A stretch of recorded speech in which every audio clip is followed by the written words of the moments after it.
las 12. Bisagra.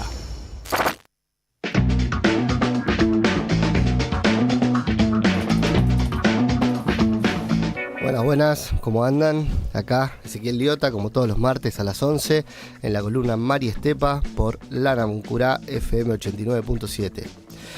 Hoy sin entrevista, me toca charlar un rato a mí, ¿no? La excusa de este programa, o sea, además de divulgar y compartir temáticas ambientales, era charlar un rato, y me están tocando invitades tan interesantes que nada, los dejo hablar y no meto bocado, así que cada tanto aparezco yo Solari para sacarme las ganas de charlar un rato. Hoy la verdad que traigo un tema que a mí me parece muy importante, y es un tema que prácticamente no se habla.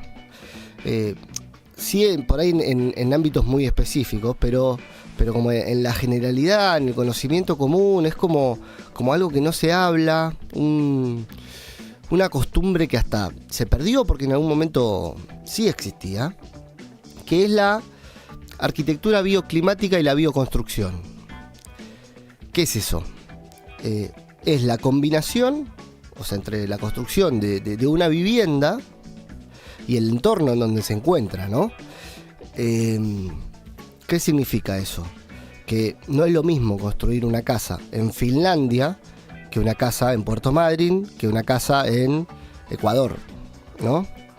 Y en algún momento, o sea, con tecnologías ancestrales, milenarias se podría decir, sí existía esa diferencia. No era lo mismo vivir en un iglú en Groenlandia que vivir en una toldería en la estepa. O sea, cada quien tenía sus costumbres, su método constructivo. ¿Y a qué se asociaba? Se asociaba a las condiciones climáticas, que pueden ser el sol, la temperatura, el viento, el terreno también. O sea, si yo tengo una montaña que me hace respaldo o no, las horas de sol, las horas de día, de noche. ¿Qué más puede estar? Los materiales que se encuentran en la zona. O sea que es lógico que no sea igual construir en Puerto Madryn que en Misiones, ¿no? Pero si observamos la industrialización de ciertos materiales, la sistematización de la mano de obra y de los sistemas constructivos, hacen que todas las viviendas sean iguales, independientemente de dónde estemos. Obvio que hay desarrollos tecnológicos que, dependiendo del poder adquisitivo de cada uno, se pueden aplicar, doble vidrio, doble pared, techo con aislación de no sé qué, pero la verdad que no hay que empezar por ahí. O sea, no hay que diseñar la casa en función del poder adquisitivo que uno tiene. O sea, hay que diseñar la casa en función del entorno y del contexto, ¿no? O sea, esa es un poco la temática. La verdad que es una introducción bastante larga, eso por no seguir el machetito que tengo acá, pero bueno, a veces pasa.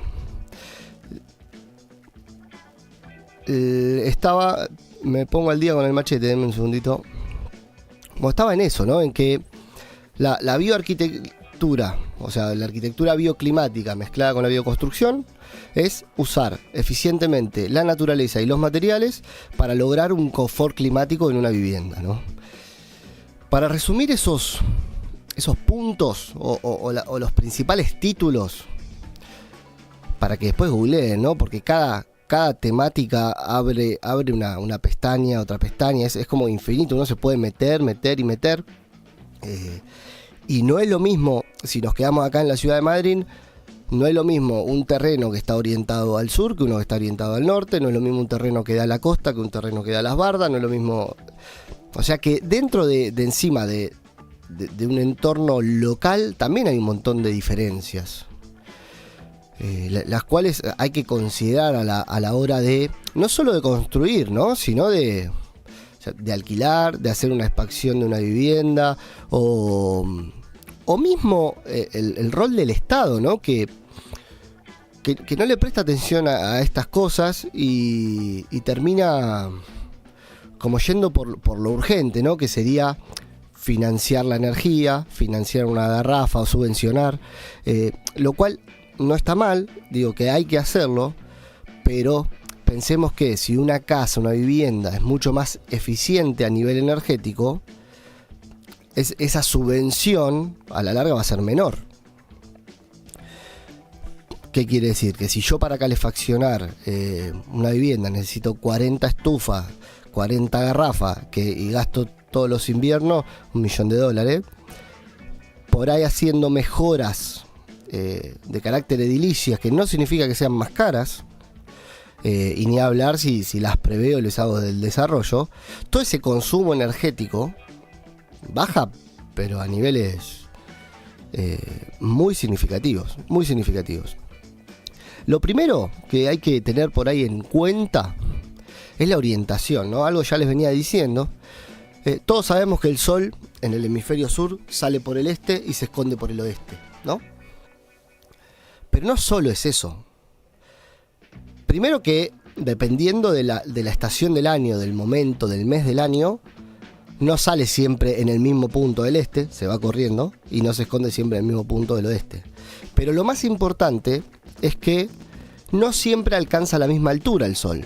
En verano podemos decir que hace un movimiento semicircular, que está inmediatamente superior, o sea, pasa por nuestras cabezas. Casi. Porque tampoco es lo mismo en Ushuaia que en Madryn que en Chaco. Porque el sol tiene otra inclinación. Y además, en invierno lo vamos a ver el sol muy abajo, como que pasa medio rasante, apenas levanta y vuelve a bajar. Eso influye muchísimo sobre la radiación sobre una vivienda, sobre el ingreso de sol de carácter de generación de temperatura, no de iluminación solamente, en las distintas estaciones del año. Lo podemos ver. ¿Vieron cuando van a la playa a ver el atardecer? Se hacen las 6 de la tarde, el sol se empieza a ir, y de golpe nos cagamos de frío, de un segundo para otro. Bueno, esa es la radiación solar que se fue, es la temperatura que nos estaba entregando el sol, que de un segundo a otro se fue. Imagínense una pared al sur, que el sol no le pega absolutamente nunca. Esa pared es un cubito de hielo. O sea, nunca recibe el sol. Y si caminamos por la costanera, vamos a ver que hay viviendas muy lindas, con un aventanamiento gigante al sur. Que la verdad que está todo muy bien con la vista, pero eso lo vas a querer tapiar de cortinas y cualquier elemento para poder aislar el frío de esa pared. Porque la pared sur es un hielo. Otra cosa que influye, eso es en invierno, ¿no? Pero la orientación también en verano, donde el sol está más arriba, es donde aparecen y empezamos a trabajar con aleros, ¿no? En las ventanas le ponemos un alero, no entra la radiación del sol y entonces adentro no hace tanto calor en verano porque por las ventanas no entra. Que también es una costumbre que existía y hace no tanto, como que se perdió. El hecho de hacerle aleros a las viviendas desapareció. O sea, esas sombras, ¿no? Y ni hablar el uso de vegetación, de arbolado, para cubrir esto de en verano quiero sol, en invierno quiero sol, en verano quiero sombra. Todo eso hace que la necesidad de tener un aire acondicionado frío-calor prendido todo el día, o una estufa baje un montón, y ya no nos desesperemos tanto desde abril a septiembre por tener leña, garrafas, estufas, o en verano por tener un aire acondicionado por habitación, ¿no?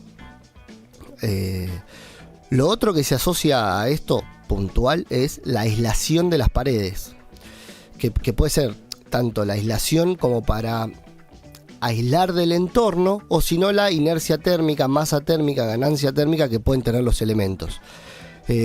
Para ir un ejemplo práctico, la pared sur que venimos diciendo que es un cubito de hielo, esa pared yo necesito que esté bien aislada, que haya materiales que separen la temperatura fría del exterior con la del interior, que no haya una pérdida de energía ahí. En cambio, una pared norte, yo tal vez necesito que durante el día reciba calor, lo acumule y a la noche lo empiece a liberar, ¿no? Entonces, no está tan bien hacer la misma pared, exactamente la misma, por más que sea la pared más tecnológica que nos crucemos, no está tan bien hacer la misma pared al norte que al sur, ¿no?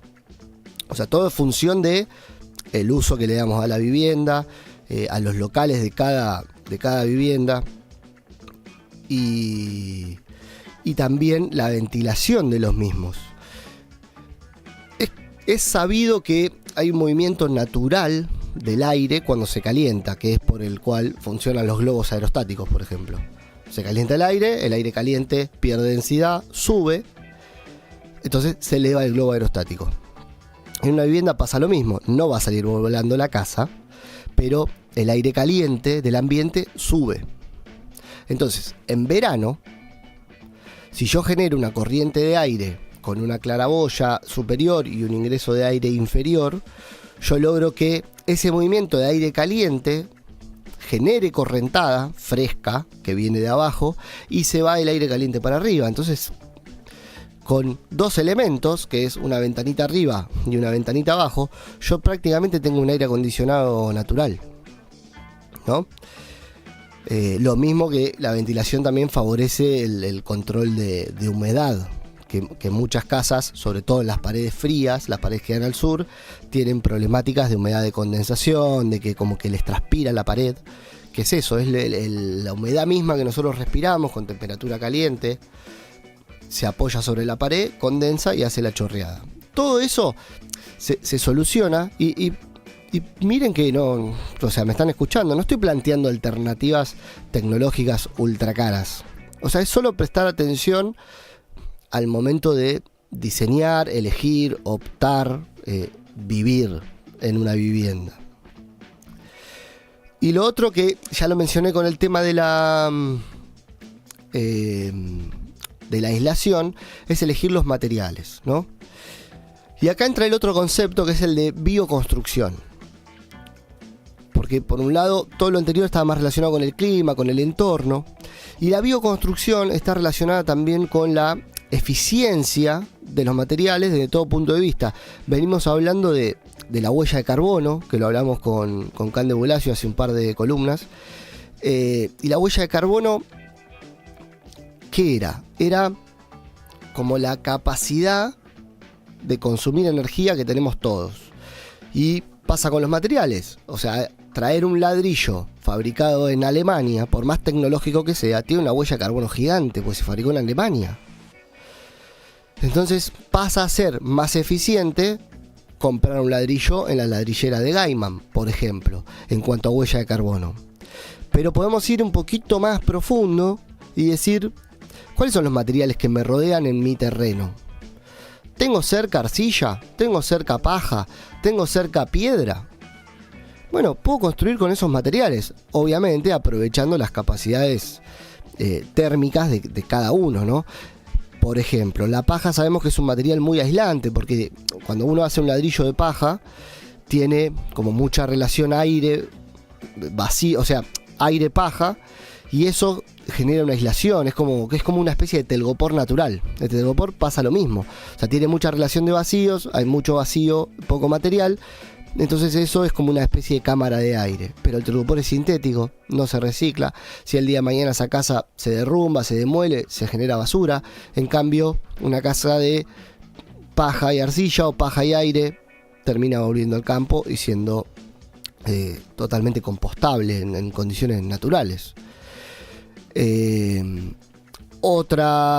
para aislar. Si yo quiero conservar energía, puedo hacer un ladrillo macizo de arcilla, que ¿qué son? Son los adobes.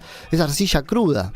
Esa arcilla cruda tiene mucha capacidad de almacenar energía. Entonces yo ahí logro que el sol le dé al ladrillo. El ladrillo capta energía y la libera más tarde en otro momento.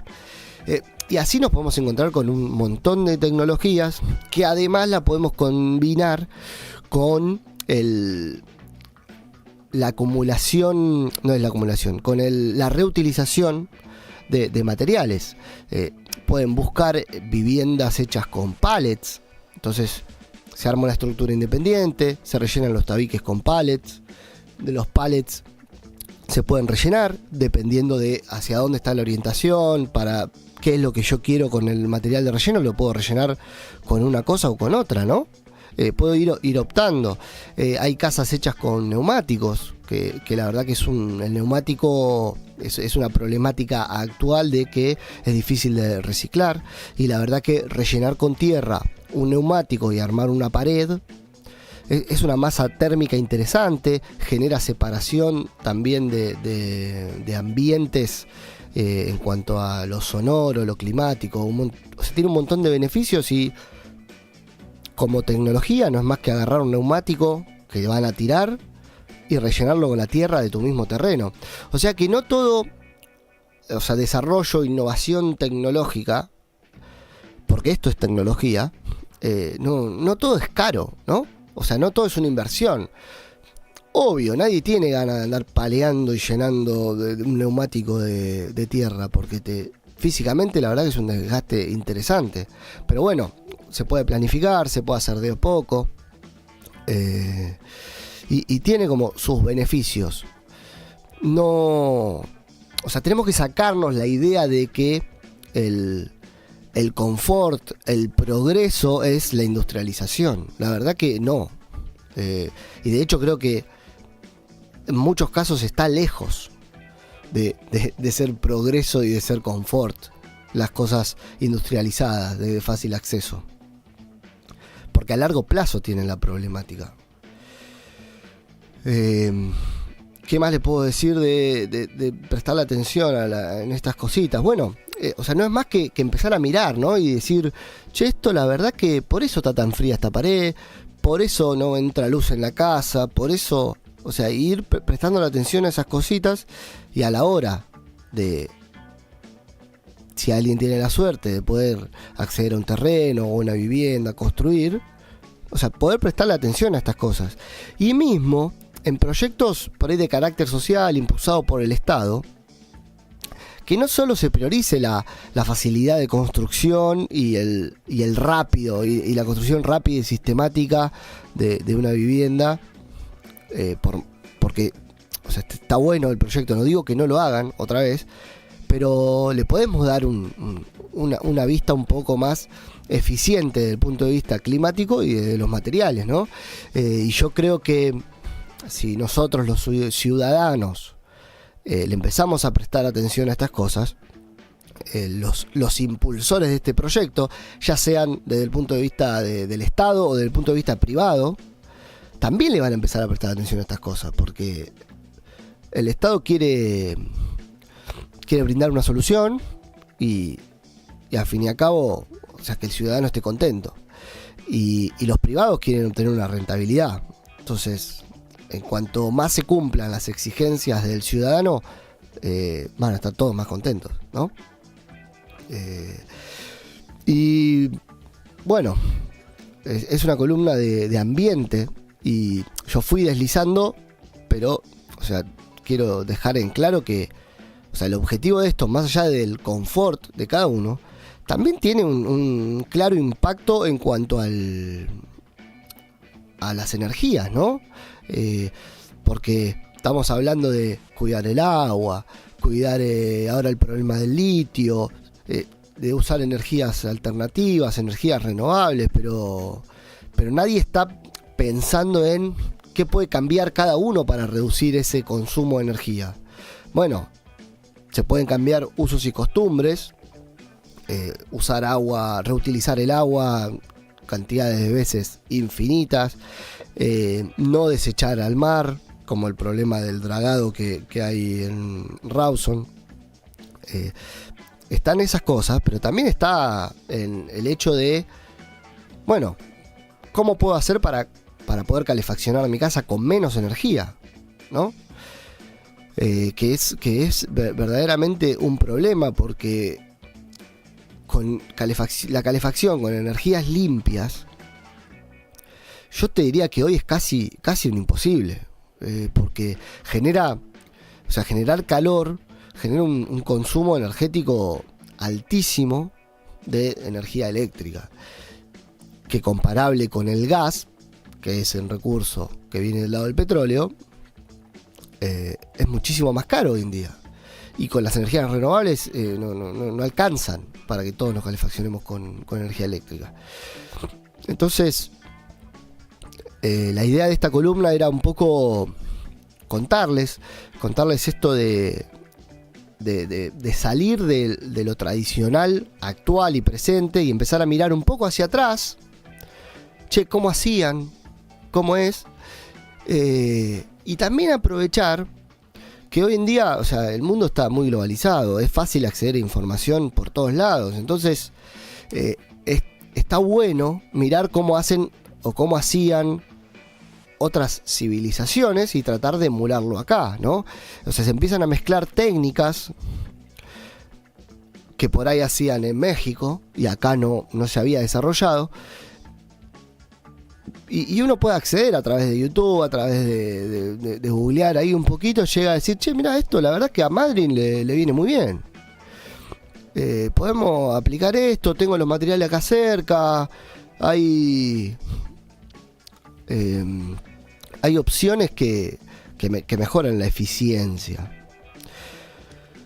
Mientras reviso el machete, o sea, puedo decirles que ya pasé por todos los tópicos y todos los beneficios de esta bioconstrucción.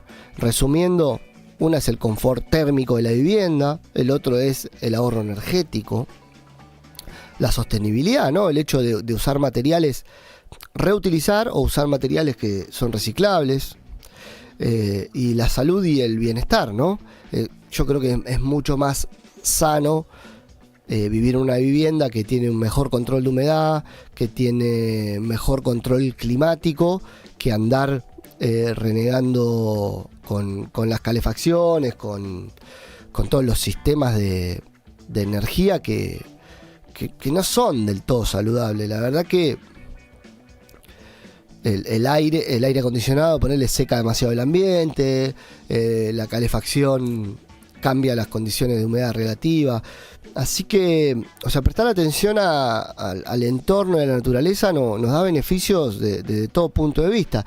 Siempre uno considera que la ecología es cara, pero la idea de la columna de hoy, de las otras columnas, es ir demostrando de que no es caro. O sea, es esfuerzo, sí, es cambiar un paradigma, cambiar una opinión, cambiar una costumbre, pero caro no es. Les dejo para que googleen, para que vean. Les recuerdo que tanto esta columna de hoy como las de todos los martes queda el recorte en YouTube. Lo pueden escuchar como podcast, lo pueden ver en sus casas, en sus computadoras, en televisores, en sus celulares. Pueden comentar y hacer preguntas, pueden dejar sus opiniones y hacer sugerencias, ¿no? También. Y me despido. Hoy fue cortito, rápido. Mi nombre es Ezequiel Liota.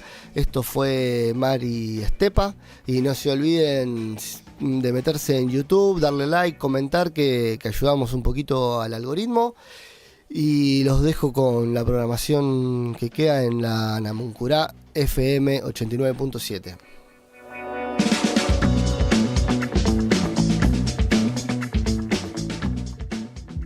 Desde Obreros Unidos, 1201, Ciudad de Puerto Madryn, Chubut, Patagonia, Argentina. Transmite Radio Escuela Namuncurá 89.7, Expresión de Libertad.